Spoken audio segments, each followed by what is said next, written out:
વંદન સ મારા જય સિયારામ. પધારેલા આપણા સાધુ સમાજના દરેક માતાઓ, ભાઈઓ, બહેનો અને ઈશ્વર સ્વરૂપ દરેક બાળકો, વિદ્યાર્થીઓને વંદે માતરમ, જય સિયારામ. કહેવાય છે ને કે જેના પગરવથી આપણને એક પતિ પત્નીને એક સરનામું મળ્યું, એક સંબોધન મળ્યું, અને સંબોધન હતું માતા અને પિતાનું.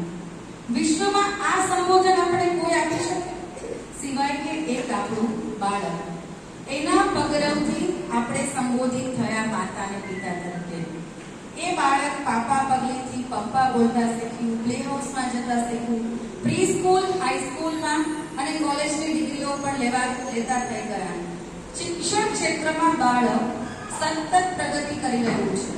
અને મારા માટે તો આજનો સોનેરી દિવસ છે કે આજે એ શિક્ષણ જગતના માર્ગ પર જ્યારે બાળકો પાપા પગલેથી હરણફાળની દિશા તરફ આગળ વધી રહ્યા છે, ત્યારે એને પ્રોત્સાહિત કરવા